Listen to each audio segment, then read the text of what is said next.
महोदय, पर्यावरण से तात्पर्य किसी एक व्यक्ति के परिवेश से नहीं वरन व्यक्ति के, समाज के, राष्ट्र के और इस सारी पृथ्वी के ही परिवेश से है, जिसका प्रभाव व्यक्ति, समाज, राष्ट्र और सारे विश्व पर पड़ता है।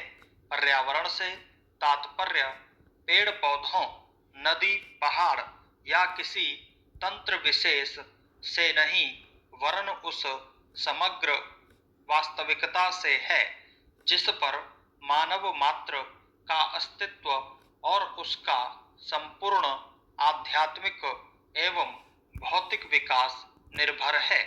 अस्तित्व केवल शारीरिक स्वास्थ्य ही नहीं, मानसिक भी। स्वस्थ शरीर में स्वस्थ मन ही अच्छे स्वास्थ्य की परिभाषा है।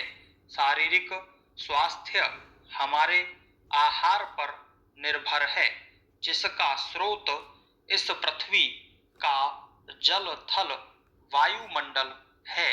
मानसिक स्वास्थ्य भी प्रकारांतर से इन्हीं पर निर्भर है, क्योंकि जैसा खाए अन्न वैसा बने मन।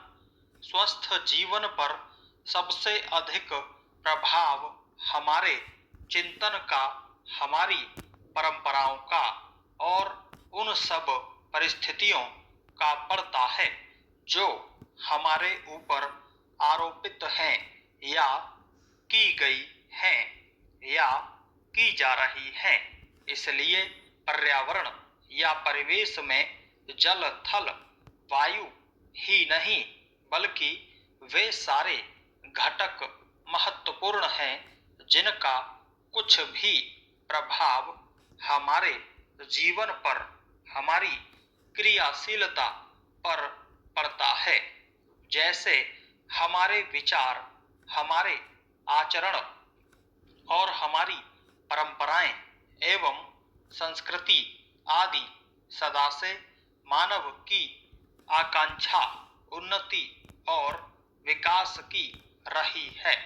जगत का अर्थ ही है गतिमान, और गति दोनों ओर संभव है, उन्नति की ओर भी और अवनति की ओर भी। पहली को हम प्रगति कहते हैं, दूसरी को अगति, विगति, अधोगति या दुर्गति कह सकते हैं।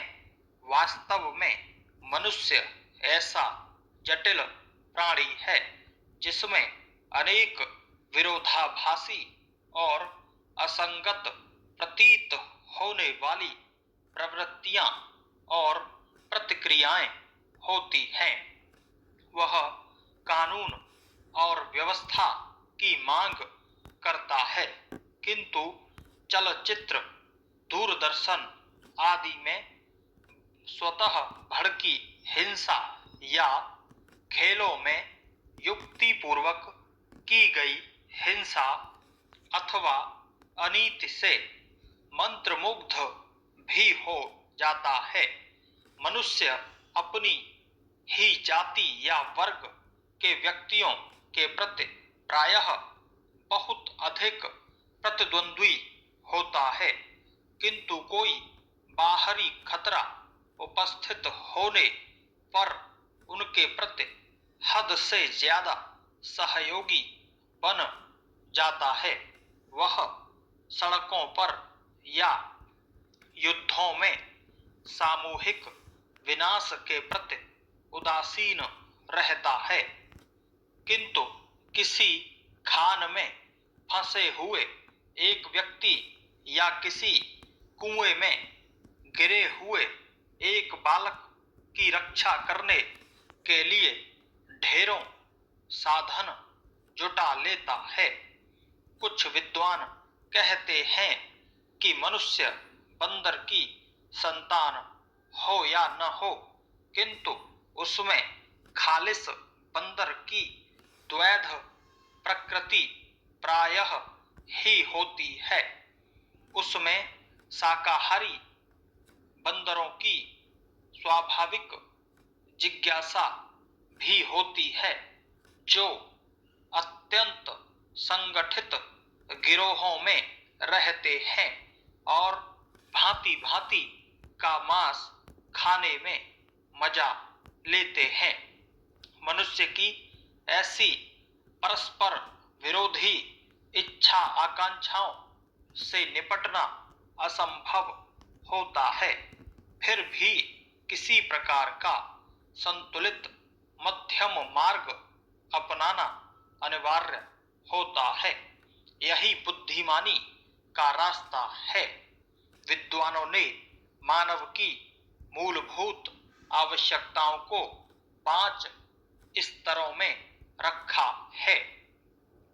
महोदय, जो एक के बाद एक आते हैं। शारीरिक आवश्यकताएं यथा भोजन, कपड़ा, मकान और आराम जीवन की मौलिक आवश्यकताएं हैं। दूसरे स्तर पर आती है सुरक्षा और भविष्य के प्रति निश्चिंतता। इनके लिए मनुष्य भांति भांति की वस्तुओं का संग्रह करता है। फिर है सामाजिक आवश्यकताएं, जैसे अपने परिवार के भीतर और फिर बाहर के दूसरे लोगों से अच्छे संबंध बनाए रखने के लिए सामाजिक, आर्थिक, राजनीतिक और मनोरंजनात्मक संगठन बनाना। चौथे स्तर पर हैं अहम संबंधी आवश्यकताएं, जैसे आत्मसम्मान, आत्मविश्वास और आत्मतुष्टि आदि। आत्मपरितोष अर्थात उन्नति, विकास और ख्याति प्राप्ति की क्षमताओं को साकार करना व्यक्ति की अंतिम और उच्चतम अपेक्षाएं हैं। इन आवश्यकताओं की पूर्ति के लिए मनुष्य अपने आसपास उपलब्ध पर्यावरण का दोहन करता है। जल, थल, वायु ही नहीं, पेड़ पौधों, पशु पक्षी, जीव जंतुओं तक का उपयोग करता है। सभी शक्तियों का, यहाँ तक कि सबल व्यक्ति अपने से निर्बल व्यक्तियों तक का दोहन करता है, जो शोषण की सीमा तक पहुंच जाता है। इसके लिए भांति भांति की तकनीकें खोजी और अपनाई जाती हैं।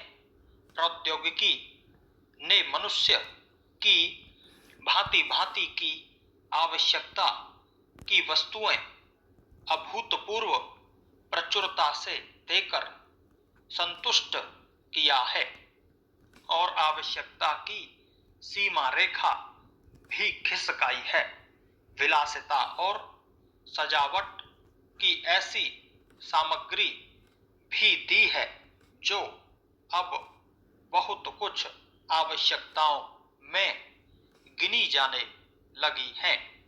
स्वचल वाहन, दूरदर्शन, धुलाई मशीन, सफाई मशीन, सिलाई मशीन, स्टोव, चूल्हे, मिक्सी, फ्रिज आदि आदि अब बहुत से लोगों के लिए अनिवार्य आवश्यकता की कोटि में आ गई है। तकनीकी और औद्योगिकी ने यह सब संभव हुआ है, किंतु एक ऐसा अल्प वर्ग भी है जिसके लिए विलासिता आवश्यकता की कोटि में आ चुकी है।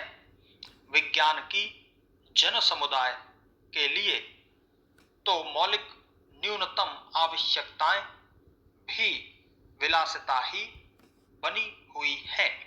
औद्योगिकरण के सहारे मनुष्य ने जितना भी विकास किया है, उसे वह उन्नति कहकर संतोष करने लगता है।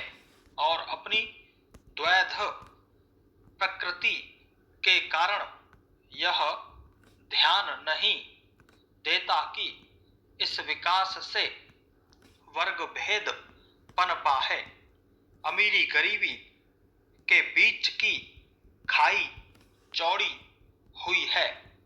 जो व्यक्ति मानव मानव की समानता, समाजवाद या साम्यवाद के गीत गाता है, वही अपनी द्वैध प्रकृति के कारण अपने पर्यावरण, यहाँ तक कि मानव के भी शोषण के नए नए तरीके खोजता है।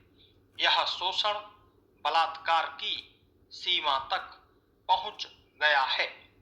मनुष्य ने अपनी बुद्धि का प्रयोग किया, फलस्वरूप भांति भांति का औद्योगिकरण हुआ और जल थल वायु सब प्रदूषण के शिकार हो गए। जितना ही अधिक विकास हुआ, उतना ही अधिक विनाश हुआ। प्राकृतिक संपदा का भीषण ह्रास हुआ। व्यापक वन विनाश से भूमि बंजर और मरुस्थल बन गई। एक बड़ा हवाई जहाज एक दिन में जितनी ऑक्सीजन खर्च करता है, उतनी ऑक्सीजन 17,000 हेक्टेयर वन में तैयार होती है। और वन बचे ही कितने हैं। इस उद्योग प्रधान सभ्यता का केंद्र पूंजी है और धर्म स्वार्थ है। मनुष्य मनुष्य का शोषण कर रहा है। देश देश का